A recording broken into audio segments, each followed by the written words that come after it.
Dakilang Ama, sa araw na ito, kami ay nagpapasalamat sa iyong walang hanggang biyaya at pag-ingat. Pinagtipon mo kami upang magbahagi ng kaalaman, magplano, at magkaisang loob sa aming layuning paglingkuran ang aming kapwa at bayan. Gabayan mo po ang aming isipan upang magkaroon kami ng malinaw na pangunawa at matalinong pagpapasya. Ipagkaloob mo sa amin ang pagkakaisa, respeto, at malasakit sa isa't isa upang ang aming mga talakayan ay maging makabuluhan at kapaki-pakinabang.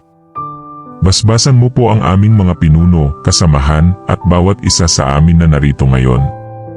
Bigyan mo kami ng lakas ng loob upang ipaglaban ang tama at ng pusong bukas sa pagkatuto at pagbabago.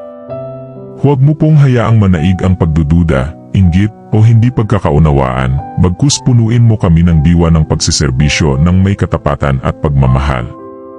Sa aming bawat gawain, naway ikaw ang maging sentro, at ang aming mga desisyon ay maging ayon sa iyong kalooban. Pagpalain mo ang pulong na ito at ang lahat ng aming adhikain para sa ikabubuti ng aming komunidad at bayan. Lahat ng ito ay aming idinadalangin sa iyong dakilang pangalan. Amen.